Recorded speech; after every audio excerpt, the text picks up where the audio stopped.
Your brain is wired by the relationships you tolerate. If you live in chaos, your nervous system learns chaos. If you live in criticism, your mind learns self-doubt. And if you live in unpredictability, your body stays on alert. And when peace finally shows up, it can feel unfamiliar, even uncomfortable. And that doesn't mean that peace is wrong. It means that your brain is trained for survival.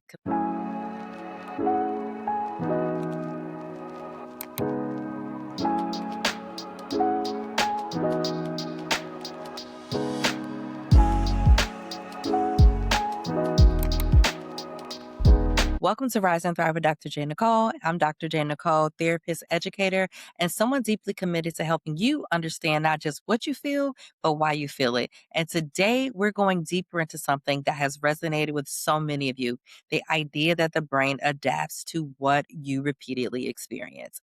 And if you're serious about evolving your life, your relationships, and your standards, you have to understand this. You don't just tolerate behavior, your nervous system learns to expect it. Now, let's unpack that, right? Your brain doesn't care whether something is healthy, it cares whether something is familiar. The brain's primary job is survival, not happiness, not fulfillment, not destiny. Survival. And if you grow up in environments where love comes with yelling, care comes with criticism, attention comes with inconsistency, or safety comes with walking on eggshell, your brain learns to adapt. It builds neural pathways around these experiences. It learns this is what connection feels like. This is what normal feels like. This is what I should prepare for. And here's the part that people miss. The brain does not distinguish between this hurts me and this is familiar. Familiar often wins. And that's why people stay in dynamics that exhaust them. Not because they're weak, not because they're stupid, not because they don't know better, but because their nervous system has been conditioned, and conditioning is powerful. So let's talk about chaos. If you're repeatedly exposed to emotional instability, arguments, hot and cold behavior, or even unpredictable moods, your nervous system begins to operate in a heightened state. You can become hyper aware. You can start scanning for tone shifts. You may overanalyze text messages or anticipate disappointment. You prepare for the emotional drops. Your body even releases stress hormones more easily. So your baseline becomes tension. And when tension becomes the baseline, calm can feel suspicious. You meet someone steady, they communicate clearly, they follow through, they don't disappear. And instead of relaxing, you feel restless, right? You think this is boring, there's no spark, or I don't know if I'm attracted to them. But what you might actually be feeling is withdrawal from adrenaline. Chaos stimulates the nervous system, and predictability actually regulates it. And regulation can initially feel flat to someone that's trained for intensity. And as I've said before, intensity is not intimacy. It's simply stimulation. And if you've been living in stimulation, your brain will crave it, even when it costs you your peace. Now, let's talk about criticism. If you spend enough time around someone who minimizes you, questions your judgment, makes subtle jokes at your expense, they invalidate your emotions, or even suggest this one I know everyone's heard. You're too sensitive. Your brain begins to internalize that, right? And the repetition, it builds identity. And if someone repeatedly critiques you, eventually you start critiquing yourself before they even speak or when they're no longer around, right? They become a permanent voice in your head living rent free. And so what you'll do is you'll pre-correct, you over-explain, you might shrink your opinions if you share them at all, right? You apologize for things that don't require an apology. You begin doubting your intuition. And here's what's important. That doesn't mean you're insecure. It means that your brain adapted to reduce conflict. So, right, you learn to be a peacekeeper, and self-doubt can become protective. However, it could also lead to some really unhealthy and toxic patterns. And if you're second guessing yourself first, maybe you won't be blindsided. That is a typical adaptation. But now your internal voice sounds like the environments you once tolerated. And people don't always realize that when they say, I don't know why your confidence dropped, or they're just like, why are you so insecure, right? That confidence or security, it didn't randomly disappear. It was slowly eroded. Erosion is a very, very slow process. It's not anything dramatic because here's the truth about that. If it was dramatic, you wouldn't stay around, right? So if it was obvious, you'd be out of there like yesterday. So it's not loud, it's very quiet, very subtle, and it's consistent. And it comes through what you tolerate. And this is why boundaries are so important. So if it bumped you, if you felt a little something in your soul, your spirit, something doesn't feel right, speak about it. Just say, hey, I don't like how that made me feel. That was a little rough. You need to handle me with care. You need to share those types of things with people. Otherwise, they think that it's fine. Before we continue today's conversation, I want to share something that has become part of my personal self care routine. I've partnered with Canvas Beauty, a Black woman owned beauty brand built around confidence, community, and intentional self care. Their products are designed to help you take care of your body while feeling good in the skin you're in. And if you've been following Rise and Thrive, you already know caring for yourself is not vanity, it's alignment. And if you want to try Canvas Beauty for yourself, you can use my affiliate link in the show notes and use my code Genie3 for a discount at checkout. Now, let's get back to today's episode, right? If you've ever been in a relationship where plans change last minute, communication is inconsistent, affection was conditional, apologies were rare, and you never quite knew where you stood in the relationship, your nervous system may have learned hypervigilance. So, hypervigilance is when the body stays on alert. You check your cell phone constantly, you might replay conversations, analyze some of those like micro expressions that you've seen them. You prepare for abandonment, you prepare for conflict, and you stay mentally on. And that can be exhausting. Now, what I will say, even though hypervigilance is not a positive experience, you've unintentionally become an expert in human behavior. You know how to scan and analyze the threats before they happen. But we want to get you out of that chronic state, right? And here's the part that's hard to hear. If you tolerate unpredictability long enough, predictability can feel underwhelming and unpredictability can become your norm. And usually, the unpredictability can create spikes. The spikes feel intense. You feel something, and that intensity, it feels meaningful. But meaning and intensity are not the same, and the body might confuse anxiety with attraction. So sometimes those butterflies that you feel, they are not always good, okay?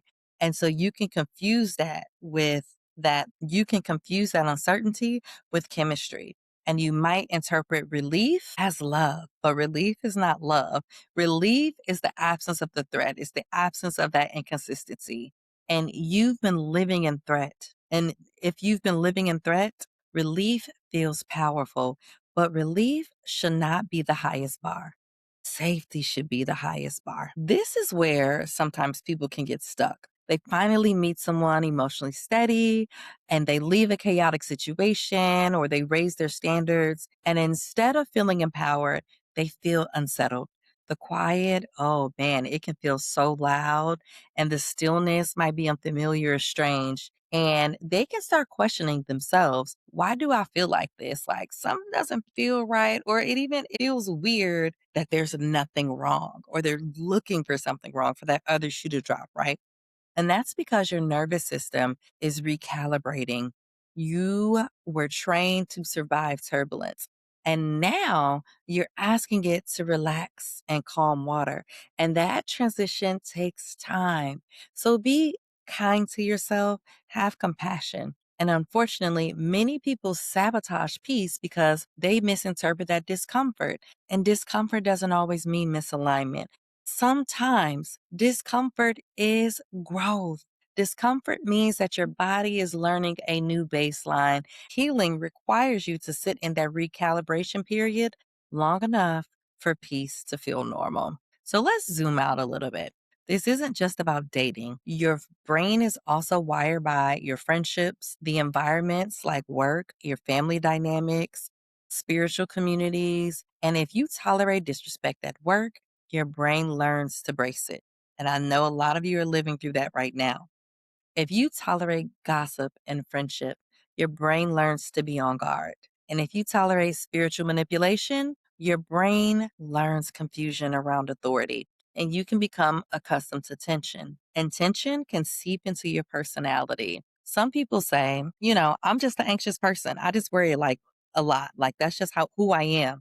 Not how I am, but who I am, taking it on as identity when in actuality, it's not personality, it's not identity, it's conditioning. And sometimes we are not naturally guarded. We've adapted and we've been that way for so long, we don't know the difference. Now, don't get me wrong. An adaptation is brilliant and it speaks to how wonderfully and magnificently we are created. But you are allowed to update your programming, your wiring, your conditioning. So let's talk about what you can do because this is not about blame. This is about awareness, and change begins with awareness. And awareness gives you options. So, number one, let's audit your tolerances. Right. That might sound a little funky. So, what I want you to do is ask yourself, what if I normalize that actually costs me peace? Where am I chronically tense? Who makes me feel like I need to shrink? What dynamic feels familiar but draining? And I want you to write those things down. Now, you might need to take some of those questions one at a time because it could get a little heavy. Different things may come up, and I want you to take this as much as you can at a pace that feels good to you. Okay. And clarity can help to disrupt that conditioning. I don't want you to judge it. Just notice what comes up. Okay. And then two, interrupt the pattern in small ways. So rewiring your conditioning, your programming, it doesn't start with dramatic exits or scenes. Okay. It starts with micro decisions and micro behaviors, right? So that could look like saying something like, that doesn't work for me. Not responding immediately, letting someone sit in the consequence of their inconsistency. And it might feel uncomfortable. And that's okay. You have to learn for there to be gaps and override that instinct to close that gap because it might make you feel more comfortable for that to be closed, but it doesn't help with the situation. All right, beautiful people. If this episode has already blessed you in any sort of way, we ask that you like, subscribe, follow, share, and leave comments. Feedback helps this message reach the people who need it most. And if you're listening and thinking, I'm ready to go deeper in my healing journey, we invite you to join our school community where we continue these conversations between episodes. And it's an opportunity to connect with like minded individuals committed to growth, healing, and purpose. Also, do not forget you can shop the merch and also explore all things Evolve at evolvewithdrjnicole.com. If you love today's look and you're wondering about this hair, you can use my promo code with the link in the description to get 15% off with Unice hair. That's UNICE. Thank you for rising with us. Now back to your regularly scheduled programming. It could also look like choosing not to over explain. Now, this is the one right here that a lot of us do. A lot of times because we're used to responding to our caregivers, right? Whether that's your parents, your grandmother, aunties, uncles, whoever the caregivers were in your life, right? You got to make it make sense. Now, why would you do that, right? How many of us have heard that before? So you want to avoid doing that in your friendships and your relationships, right? Because this is not a parental dynamic. Your brain will build new pathways through repetition. So by starting with those small things, you can start to feel more comfortable and you keep repeating that new behavior and it'll become natural to you. So at first, it will feel unnatural, but just give it some time. Next, point three, we want to strengthen environments that feel calm. So if peace feels boring, then you need to spend some time there anyway. You got to get used to it. So that's being in stable relationships where it's not always drama. You're not having to attend to someone else's emotional needs, right? It also looks like having some consistent mentors, people that you can talk to that can help you see the dynamic better and like to help you navigate it, right? And you also want to engage in those grounded conversations, making sure that yourself and the others involved are prepared and we're not forcing those conversations. And quiet routines, these are great for you. Take that time that you need. You want to build prayer habits that are consistent and steady rather than out of desperation. So we want to get in the habit of talking to God and going to Jesus to intercede for us, not just when we're in crisis, also when we're on the up, okay? And as we're continuing to progress, and your nervous system will learn safety through this exposure. And the more you expose it, the more regulated it becomes, right? So being in those safe and regulated environments definitely help. Four, you gotta separate attraction from activation. When you meet someone new and you feel that strong pull, just pause a little bit and you gotta ask about the connection. Is this connection or activation? Am I calm or am I on edge? Do I feel chosen or am I trying to win? Sometimes, am I being engaged or am I chasing, right? Your body will give you data. You just have to be still and allow yourself the time and space to interpret it. So let me leave you with this. Your brain is wired by what you tolerate, but if it's also rewired by what you practice. You're not broken. You've adapted. You've survived. But survival mode is not meant to be your permanent state of being. And if peace feels unfamiliar right now, that does not mean that you're incapable of it. It means that you're learning a new baseline. So here's the reflection I want to leave you with. What have I been tolerating that is training my nervous system in the wrong direction? Drop one word in the comment. Is that chaos? Is it criticism, inconsistency, silence, disrespect? What is it? I just want you to name it because what you name, you can change. And change starts with awareness. Now, before we go, if today's conversation resonated with you, I want to invite you to stay connected with the Rise and Thrive community.